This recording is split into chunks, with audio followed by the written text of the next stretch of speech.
Bom, gente, hoje eu não vou demorar por conta do tempo que a gente tem de gravação, senão depois a gente tem que cortar o assunto no meio do caminho, tá? Então eu não vou demorar. Quem for entrando aí na sala vai pegando material. Eu coloquei, para quem teve a oportunidade de ver a última aula que eu gravei, que a gente ia falar sobre autossabotagem hoje, porque a autossabotagem é um processo que a gente tem que conversar em específico por conta de que tem uma grande confusão quando as pessoas falam de autossabotagem em vários tipos de coisas ou de concretizações, conceitos à base da autossabotagem. E eu acho que a maior parte das perguntas que a lista recebe é como vencer a autossabotagem, ou como vencer a procrastinação, como vencer coisas desse tipo. Então, eu vou contar para vocês o que seria a autossabotagem, né? Primeiro de tudo, alguém já passou por isso? Vocês aí que estão assistindo, vocês se sabotam? Isso acontece? Não, né? Eu tenho certeza que não, porque aqui eu sei que eu só lido com pessoas muito evoluídas. Então, graças a Deus, Deixa, ninguém passa por isso nunca. Alguém já combinou, por exemplo, de fazer alguma coisa e de deixa lá em repente cima falar: do campo puta, dela que amanhã vai. eu começo exercício, aí não começa. Amanhã eu começo dieta, não começa. Amanhã eu vou estudar 1 hora por dia e não estuda. Amanhã eu vou fazer meditação. Já passaram por isso, né? Bom, eu acredito que todo mundo passa. A autossabotagem nada mais é do que um mecanismo de defesa, tá? Não é citado nas teorias de Freud, porque a autossabotagem ela não trabalha com um mecanismo de defesa. Eu vou citar alguns exemplos que vocês vão ilustrar melhor. Ela trabalha com um arsenal de mecanismos de defesa. Então, o que seria a autossabotagem? A autossabotagem é uma economia de energia. O que o cérebro da gente faz com a gente? Ele acredita que estar onde você está dá menos trabalho do que qualquer outra coisa que você tente fazer diferente. E que a sua dor não é tão incomodativa quanto mexer com ela. Então, a partir de amanhã, eu não vou ligar sei lá, a gente tem um namorado que eu brigo muito, mas amanhã eu não vou ligar para ele de jeito nenhum, eu não vou pensar nele o dia inteiro, eu não vou falar com ele. E aí você pega o telefone e liga. Aí você fala, puta, mas que merda que eu fiz, não devia ligar, mas que saco, não consigo. Ou, às vezes é casado, também briga com o marido, fala, não vou ligar pra ele, não vou ligar. Aí liga. O que acontece com isso? A zona de conforto, de viver na dor, ela é muito mais protetiva do que viver numa história diferente, baseada em outros conceitos que você ainda não viveu. Então, às vezes a pessoa fala, não, eu prometi, eu fiz uma promessa que eu não vou gritar com meu filho o mês inteiro. Vai lá e grita com o filho. Porque mudar requer mais energia. Então você acaba se sabotando, porque fazer mais do mesmo para você é mais prático, é praticamente um piloto automático. Fazer desse jeito não requer energia, não requer gasto. Então, o mecanismo para manter as coisas como são é menos gastoso. Então, para superar o risco de passar o mal-estar de uma mudança, o seu cérebro tende a manter você naquela zona de conforto, tá? Então, ele está ligado a um processo protetivo. E o que acontece? Normalmente, quando a gente fala de autossabotagem, a gente fala de grandes saltos, né? A autossabotagem, ela bate sempre no desenvolvimento de grandes saltos. Então, por exemplo, uma pessoa fala assim, eu quero emagrecer. Quanto você quer emagrecer? 30 quilos. Aí, quando a pessoa fala que quer emagrecer 30 quilos, você sabe que ela não vai emagrecer 1. Porque se ela colocar a meta de 30 quilos, ela não vai chegar nos 30. E aí ela vai dizer que, não, mas eu não emagreci os 30 porque eu tenho problema de tireoide, porque eu fui médico e disse que eu não consigo, enfim. Aí começa todos aqueles arsenais de justificativa. O que é a justificativa? Não é um mecanismo de defesa? Fora o arsenal de fantasias. Eu começo a gerar doenças, criar situações que me fazem justificar porque eu tô ali. Mas eu não comecei a academia porque eu não tenho tempo, eu trabalho o dia inteiro. Eu chego em casa muito cansada. Vocês acham que meu dia é de fácil? Não é fácil. E começa um arsenal de justificativas para você poder, inclusive, defender a tua atitude que não é positiva. Então, o que acontece? Ela mistura um pouco de vitimismo, de você ser vítima da situação, com um relacionamento, por exemplo, você tende a se sentir fracassado, humilhado. Então, cada vez que você firma um compromisso com você e que você não cumpre aquele compromisso, é como se você não merecesse o sucesso, você merecesse fracasso. E o teu cérebro tem uma programação para que esse fracasso aconteça sempre. E ele cria, inclusive, fantasias a respeito disso. Ele cria números altos, coisas gigantescas, tipo fazer exercício 2 vezes por dia, tipo fazer meditação 2 vezes por dia, para que você não atinja a meta. Porque quanto mais alto você colocar, eu vou fazer uma faculdade de 5 anos, mais mestrado e doutorado, eu vou estudar 10 anos. Aí você vai ter uma desculpa para não começar, porque é cansativo. Então, tá muito ligada até um processo de fantasia. Já teve paciente que disse assim, não, eu canto muito bem. Eu seria um cantor, e realmente cantava bem, não era uma pessoa que cantava mal, porque eu não canto nada. Se tentasse ser um cantor, eu seria muito famoso. Mas é que assim, as gravadoras, elas só contratam pessoas que indicam.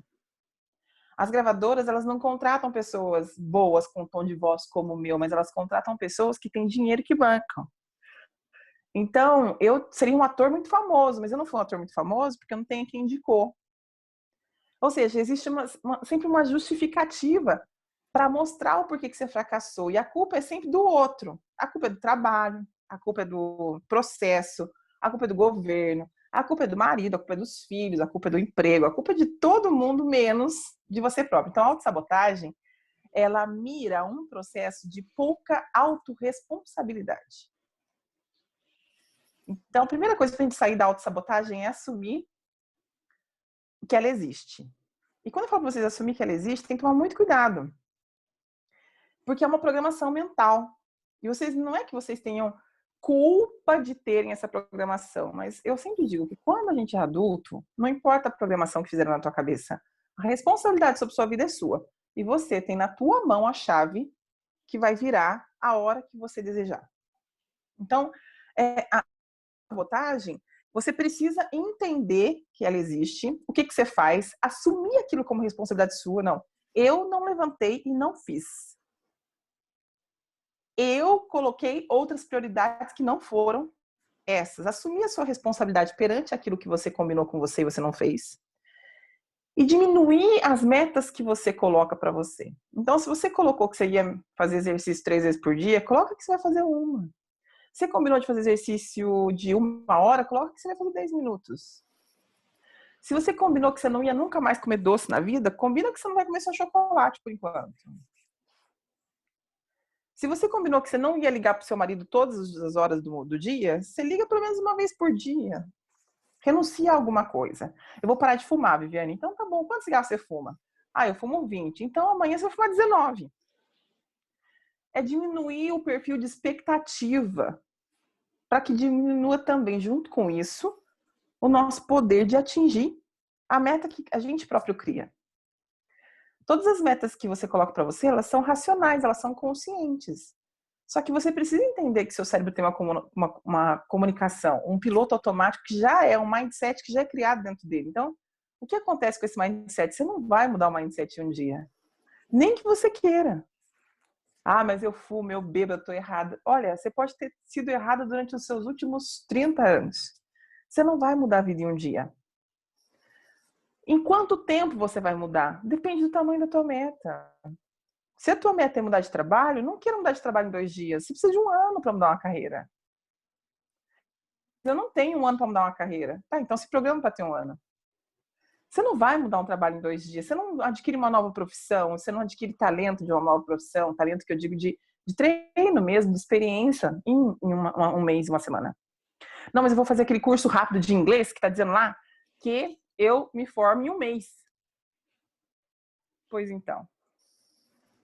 Você vai fazer, mas você não vai aprender inglês em 1 mês. Você precisa de 1 ano de prática. E o que acontece? Como o nosso cérebro quer economizar energia, agora que as pessoas estão muito na internet e a gente vê o método emagreça 30 quilos em 1 mês, né? Aprenda inglês em 1 mês. Aqueles flashes, né? Faça um curso de autoconhecimento em 30 dias e seja uma nova pessoa, encontre Jesus. Essas coisas acontecem e as pessoas compram. Porque o que o cérebro quer é economizar a energia. O que ele quer é não gastar essa energia toda que ele gasta de pensar em mudar. Tem até um videozinho que esses dias eu postei no grupo, que é um rapaz assistindo uma aula de ginástica com um copo de milkshake na mão, tomando milkshake, assistindo a mulher lá, uou, uou, uou, e a mulher fazendo ginástica e ele com o meu copo de milkshake na mão, e assim, vibrante, sabe? Mas sem fazer o exercício. A verdade é essa, o que a gente queria era uma pílula mágica. Qual é a quantidade menor de esforço que a gente pode fazer para chegar ali, né? 5 anos é muito, 10 anos é muito. Se você pensar que 5 anos é muito, que 10 anos é muito, você vai olhar para trás, passaram 5 anos, passaram 10 anos. Se algum plano que você fizesse para 5 anos, você tivesse começado há 5 anos atrás, você estava colhendo fruto agora. A verdade é que vai passar. E que se você tiver a sorte de estar aqui nesse planeta vivo, você tem a sorte de usufruir dos frutos que você está plantando. Meu pai, ele era de roça. E eu me lembro que eu era pequena quando ele começou a plantar eucalipto. E eu perguntei para ele, pai, por que você está plantando essas plantinhas, né? Eram arvorezinhas. E ele disse, esse eucalipto vai ficar bom daqui a 50 anos. E eu falei para ele, pai, como é que você planta um negócio para você colher daqui a 50 anos? Ele falou, não vou colher, mas vocês vão. E é uma poupança de dinheiro para vocês. O eucalipto está lá até agora. Entende que a visão não pode ser só para o hoje. A visão é para uma vida. E aí é que a gente vai falar sobre... Quando a gente fala de autossabotagem, tem que tomar muito cuidado, porque normalmente a gente tem a ligação com os 7 pecados capitais. Eu acho que já aconteceu com vocês, de vocês falarem alguma coisa, tipo assim, eu não vou gastar mais dinheiro. Não, porque eu não vou gastar mais dinheiro. E de repente aparece tudo que é oferta na frente de vocês. É mágico, né? A gente combina que não vai fazer uma coisa, aí aparece promoção, aparece amiga vendendo um negócio que ela nunca usou por 100 reais, enfim. Porque o universo, ele é tão maravilhoso que ele possibilita o seu treino. Tudo que nós falamos em autossabotagem, ou que nós falamos em evolução, aonde a gente acaba se sabotando, a gente está falando, na realidade, nada mais, nada menos, do que desapego. Vencer os nossos próprios desejos, vencer o nosso id, nosso interno. E o que é vencer os desejos da gente? O que é vencer o id? É se tornar adulto. E aí a gente, às vezes, alimenta a nossa criança interna. Então a gente fala assim, não, não vou comprar. E aí você vai lá e compra. Ou você fala pro seu filho assim, não, olha, eu dou mesada pro meu filho há muito tempo. Eu acho que isso é uma coisa maravilhosa. Meu filho recebe mesada desde que tinha 8 anos. Ele lida muito bem com dinheiro. E isso é uma coisa para a vida. Então, eu coloquei 30 euros para ele. Ele gastava muito, muito mais que 30 euros. E eu falei, não, chega, os 30 euros tá aqui. E a gente é rigoroso com ele nesses 30 euros. Às vezes ele quer comprar uma coisa de 35 euros, a gente não deixa. Mas não é porque a gente não tem os 35 euros, mas porque ele tem que entender que é 30. E se eu ensinar para ele desde pequeno que ele vai gastar 35, quando ele ficar na minha idade, o que ele recebe, ele vai gastar sempre uma parte, no mínimo 10% ou 15% a mais do que ele recebe. E ele vai ter dívida. Então a conduta tem que ser desde muito pequeno. Tem que treinar, tem que educar. Que é uma educação que a gente não teve. É aprender a administrar o dinheiro, é aprender a passar vontade. Tem aquela dinâmica do marshmallow que é muito legal para criança, de você prometer uma coisa para ela depois de uma certa tarefa. A dinâmica do marshmallow eu acho maravilhosa. É uma menina que foi testada, que colocaram um pote de marshmallow na frente dela e disseram assim, olha, a mamãe vai até o banheiro e vai voltar. Ela tinha 2 aninhos. E chama-se exercício do marshmallow. E aí a mãe vai até o banheiro e ela fica, pronto, mãe, mãe. E ela é louca por marshmallow. E ela quer comer o marshmallow. E ela fica que ela puxa o cabelo, ela olha pro marshmallow, ela bate a cabeça. Aí a mãe chega e fala, posso comer marshmallow? Ela, pode. Ai, então, essas coisas, esses exercícios, olha, você faça isso que eu te recompenso. Que muita gente fala que é errado. A gente não pode fazer as coisas por compensação nem por troca. É mentira. O que na vida não é compensação? Você trabalha o mês inteiro para quê? Para ter uma compensação. Você é carinhoso com o seu marido, com a sua esposa, para quê? Para ter uma compensação. A vida é uma constante compensação. Entende? Ah, Vivi, mas então aquela coisa do amor incondicional não existe? É claro que existe. Em tudo que eu faço na minha vida, eu coloco o amor. Mas isso não significa que não tenha compensação. Tudo que eu faço tem o amor, mas tem a compensação. Então, as crianças têm que aprender que, inclusive, quando se trata do mundo, que nós chamamos de mundo dos sentidos, ou mundo sensível, como diria Platão, o mundo sensível, que para Platão o mundo sensível não era o mundo inteligível, não era o mundo dos sentimentos. Para Platão o mundo sensível era o mundo dos bens materiais, aquilo que você podia tocar. Porque para ele, o mundo dos sentidos era os 5 sentidos. O que você podia usar os 5 sentidos era o mundo dos sentidos. Então, Platão, quando ele falava do mundo dos sentidos, ele dizia para a gente tomar muito cuidado, porque o mundo dos sentidos, ele vicia. O mundo dos sentidos é tudo na base da troca. Tudo do mundo dos sentidos é uma questão de troca. Não tem como fazer diferente. Então, eu acho assim que quando a gente falar para a criança de bem material, mundo material, a gente não pode ensinar para ela que o bem material não serve para nada. A gente tem que ensinar para ela que ele é um veículo de experiência. Veículo de experiência é para você usar. Não é para manter com você, porque ele não é eterno. Se eu amo essa caneta e essa caneta quebrar, como eu vou ficar? Destruído. Todo o patrimônio que nós temos, o maior problema que nós temos com relação ao sofrimento humano, vocês podem ter certeza, são os bens materiais. Então, como que a gente fica se a gente não tem o bem material? Sofrendo, porque a gente tem apego. Isso não acontece, não pode acontecer. Então, o que eu digo para vocês de coração, ensinem a eles a usar o bem material. É veículo, é uso. Quebrou, vendeu, não pode mais, passou por uma situação difícil, não tem? Não importa. Que fica o que é eterno, que é o mundo inteligível que Platão falava.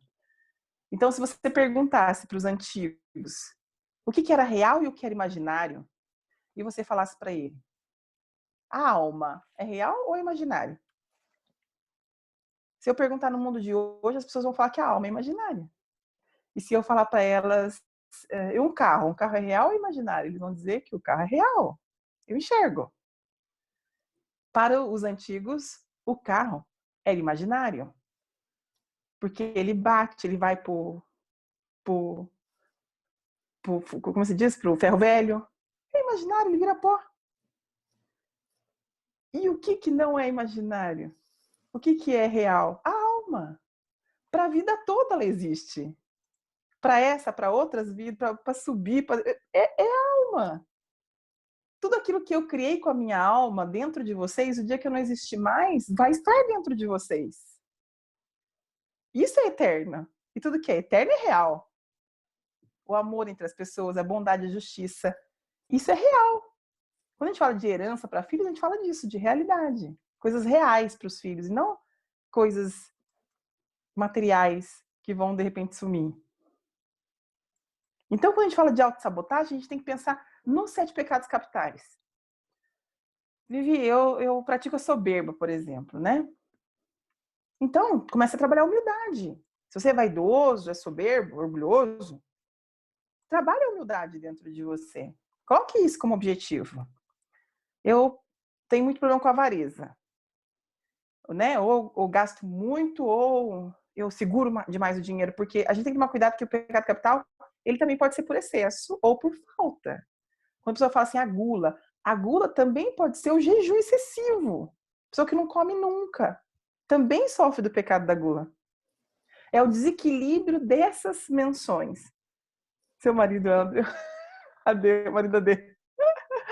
É o desequilíbrio dessas situações, né? Então, ira. A pessoa que é muito passiva, ela sofre também da questão da ira. Não é só a pessoa raivosa. Aquela que se anula, que é muito passiva, também sofre do problema da ira. O que a gente faz com a ira? Paciência, tolerância. Uma vez eu escutei assim, não pede para Deus paciência, tolerância, porque senão ele fica trazendo coisas para você vencer. Aí eu falei assim, mas o objetivo não é esse? A gente, né? prender o desafio, pegar o desafio e poder praticar? Seria o mesmo de você estudar durante anos numa faculdade e não poder fazer um estágio?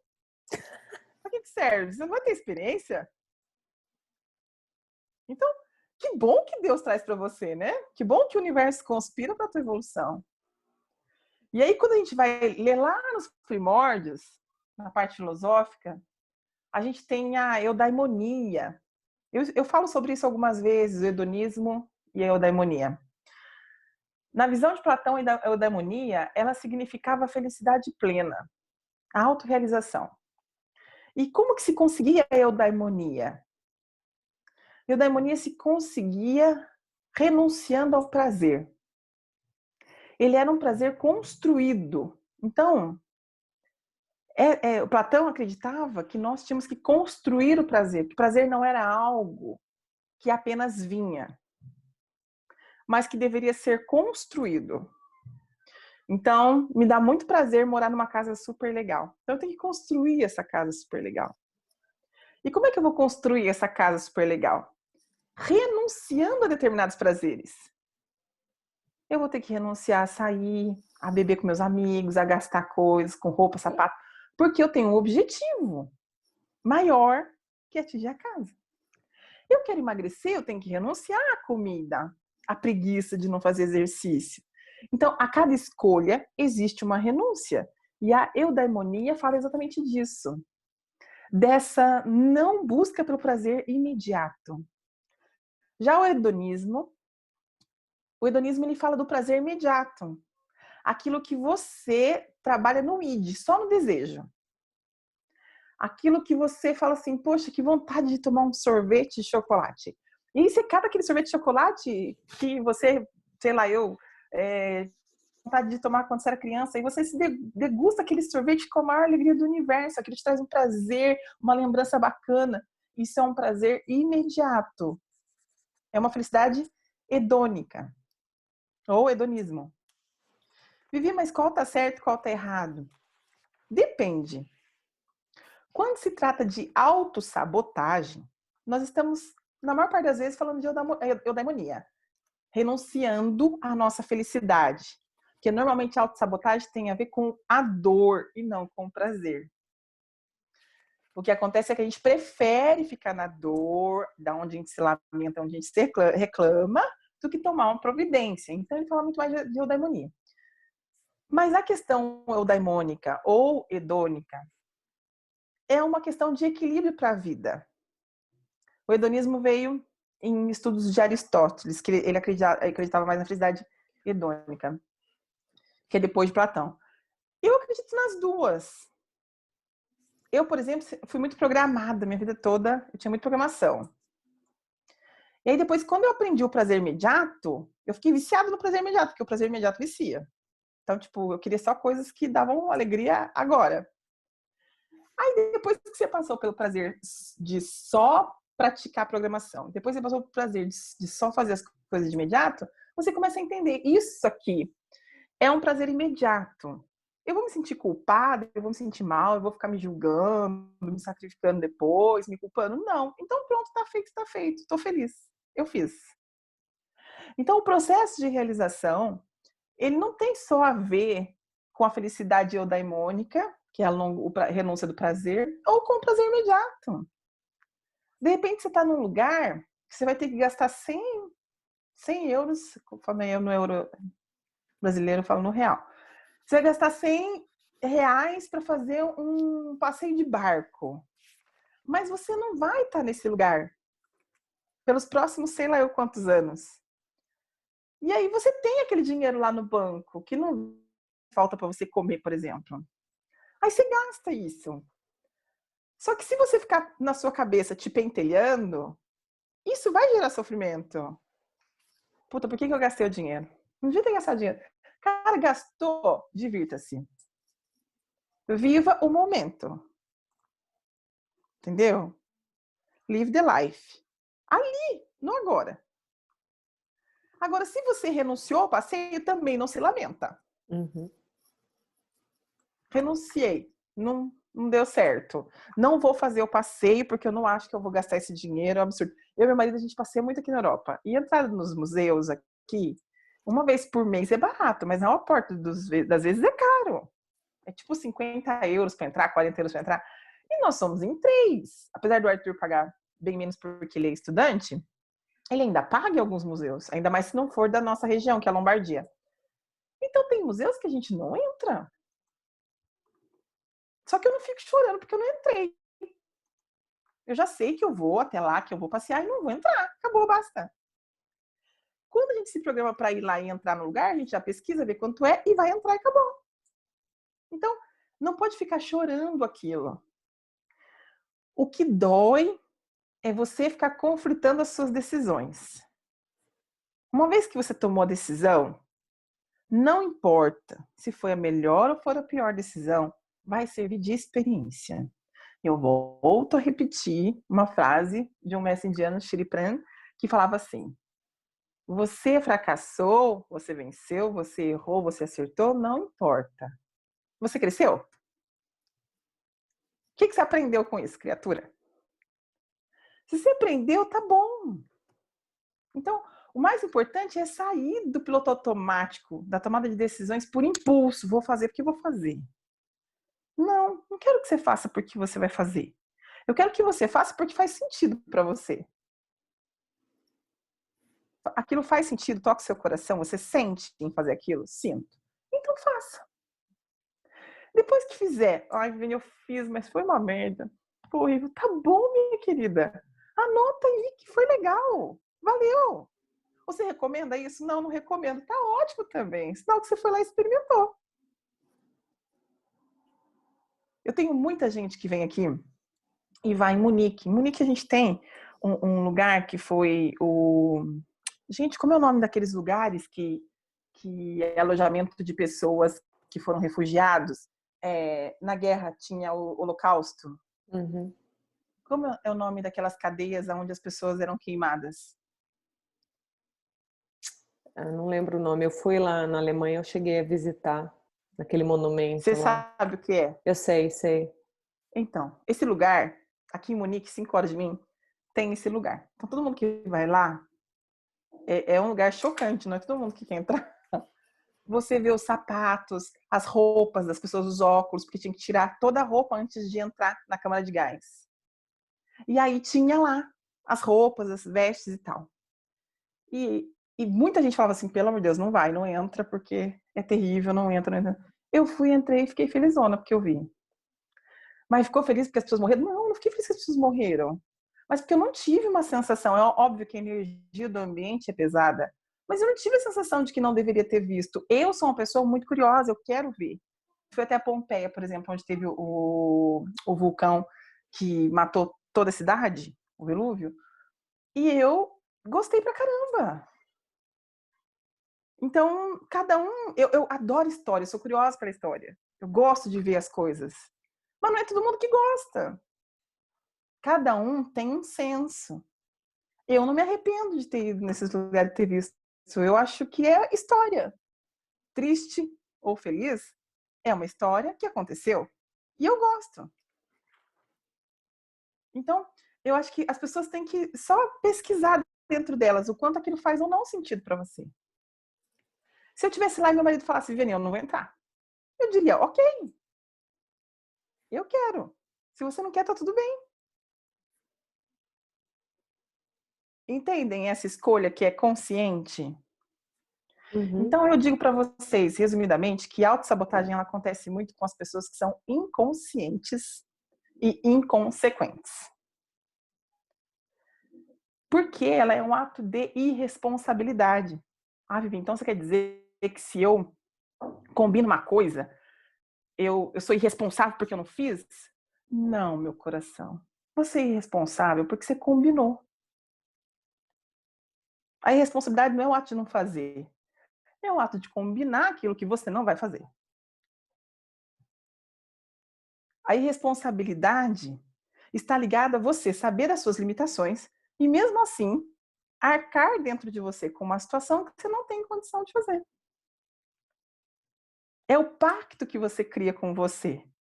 de se tornar cada vez mais inferiorizado, mais fracassado, mais vítima da vida, criando alternativas para você se ver cada vez pior, com a autoestima pior, porque você cria situações, acordos e pactos que você não cumpre. Então, o problema não é, então eu não cumpri, então quer dizer que eu não sou uma pessoa consciente? Não é isso. Você é inconsciente porque você combinou uma coisa que você não vai cumprir. Dar a palavra a você mesmo e não cumprir é muito pior do que dever para um banco. Porque o banco ele vai ligar para você uma vez por dia no máximo. A sua consciência ela vai falar com você, inclusive quando você dormir. E o que é pior? Entendem isso? Eu vou abrir os microfones para que vocês falem comigo, tá bom? Porque provavelmente daqui a alguns minutos eu não sei mexer no microfone. Raquel, me ajuda? Abrir os microfones? Se alguém quiser falar, se a pessoa não quiser falar, só desligar o microfone, tá? Alguém quer colocar alguma coisa? Alguém quer conversar comigo, explicar alguma situação? Tá vendo aqui a microfone? Ninguém? Paty, tudo bem? Tudo, prazer. A Nath, eu não tô vendo a foto. Eu não tô vendo, eu tô vendo a Lali. A Nath, agora eu tô vendo. Oi, Nath. A Cleo, a Lu. Vocês entenderam o que eu expliquei? Vocês têm alguma dúvida? Ô, Vivi, só para fechar aqui, a autossabotagem, ela é um mix de, eu acho, de todos os outros mecanismos de defesas, né? Além dos 7 pecados capitais. E ela faz com que você... Os 7 pecados capitais, eles não são mecanismos de defesa. Não, mas é que na verdade, eles são vícios. Eles são amortecedores. Isso, que de alguma forma está sendo referenciado também nos outros mecanismos de defesa, de forma que eles estão presentes, acho, em todos, né? De alguma forma... É ligado a isso. A autossabotagem é o number one, né? Como diz, né? É o mestre dos magos. Porque ela vai de encontro ao piloto automático, ao mindset que criaram em você. E não necessariamente ao mindset que você acredita. Entendi. Quando a gente tem o piloto automático muito ligado, eu vou dar um exemplo para você, muito pessoal. Quando menor, eu passei por uma questão de abuso sexual. E eu tive muito problema com a sexualidade por esse motivo, de desenvolver minha sexualidade. Eu era casada, tá? Só que era um assunto que eu não queria mexer. Mas era um assunto que era consciente para mim não querer mexer. Então eu já tinha ido para terapia, daí a terapeuta ficava lá, aí eu falava, cara, conscientemente, uma escolha consciente comigo. Não quero mexer. Mas Vivi, é errado isso. Se você vai para terapia, você tem que mexer. Mentira. Se tem algum assunto que você não se sente preparada, porque não é o momento, porque vai desgastar, ou porque vai criar um caos à sua volta, e naquele momento o caos não pode fazer parte de um sistema que às vezes já está em caos, que era o meu caso. Eu já estava com vários problemas no casamento, na situação da minha vida, e eu ia colocar mais um problema para eu mexer. Então eu sabia que eu não ia dar conta. Conscientemente eu disse, não vou mexer. Até que, óbvio, vai chegando um momento, quando eu mudei para cá, que eu tinha mais tempo para refletir sobre minha vida, eu parei para refletir sobre aquilo. E por conta das situações que eu vivi, eu tinha um problema no desenvolvimento da sexualidade. Eu criei uma série de castrações. Então, assim, mas era consciente a ideia de não mexer. Essa consciência que eu quero que vocês tenham. Não tem problema de vocês não quererem mexer alguma coisa, mas eu quero que vocês saibam que isso é consciente e não crie pactos com vocês.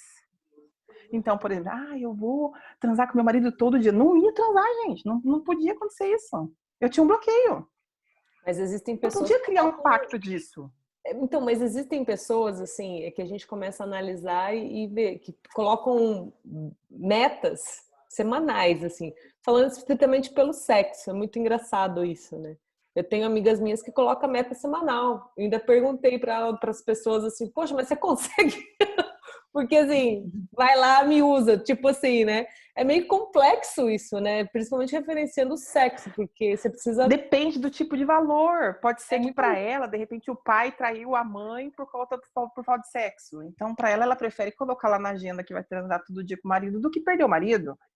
Mas não Depende do tem a tamanho ver da com a dor da perda. personalidade também da pessoa ser muito certinha, sempre com meta dada, meta cumprida? Não sei. Eu vou te dizer assim que todo excesso esconde uma falta. Ah, tá. Um excesso Faz de sentido. organização esconde uma falta. Um excesso de higiene esconde uma falta, uma noção de sujeira. Um excesso de organização, de disciplina, trabalha numa castração, uma falta. Eu supro as minhas necessidades. Então, todo excesso sempre esconde uma falta. Uhum. Ô, Vivi, só Hum. falando com relação a excesso, vamos supor, de limpeza. Isso pode ser também, por exemplo, a minha mãe vem assim uma crença, né? Isso você aprende quando você é pequena, sua mãe coloca que você tem que ser uma pessoa, ela fazia o calendário para os filhos do que tinha que fazer.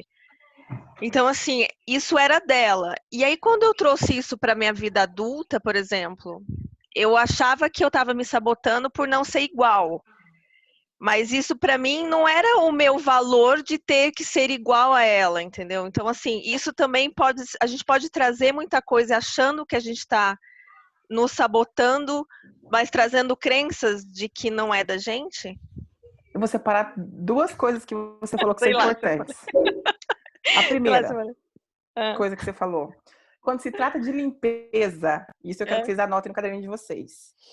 Significa vontade de se sujar ou sujeira que eu mesmo transporto em mim. Ou eu sofri abusos, sofri coisas que me permitem me achar suja, ou eu sinto prazeres e vontades que eu não quero tornar consciente. E eu preciso me limpar. Preciso limpar a casa, Então, limpeza não tem a ver com a minha mãe é limpinha e eu vou ser limpinha igual a minha mãe, porque tem pessoas que a mãe é super higiênica e a pessoa é super porquinha. Não tem. Não copia isso. Não é uma cópia. Isso não é um modelo. É vontade de sujeira, tá? Quanto mais eu limpo, mais vontade eu tenho de sujar. E aí tem uma série de fatores religiosos, a gente pode falar só sobre isso um dia, porque tem uma série de fatores que envolvem. Com relação à cópia da crença, sim. Não com relação à sujeira. Mas eu posso copiar crenças e me julgar, inclusive, me condenar porque eu não sou igual ao meu pai e minha mãe. Aí, você lembra daquela live que nós falamos sobre as rodas, os giros de interconexões, a gente não cortar o cordão umbilical? Então, daí tem a ver com o cordão umbilical que você não cortou. Mas pode sim acontecer. De copiar e trazer para sua vida coisas que não fazem nenhum sentido para você porque você nunca parou e pensou a respeito. O conceito de algo, a gente tem a verdade absoluta. Se eu falar para vocês o que é um cavalo, vocês sabem a descrição de um cavalo. Um cavalo marrom, preto, branco, azul, enfim, não importa. Mas a verdade absoluta é que um cavalo tem uma característica. Ele tem 4 patas, ele tem que ter um rabo, ele tem que ter uma crina, enfim. Tem características. Porque senão não é um cavalo. Se eu colocar um chifre, ele é um unicórnio. Ou seja,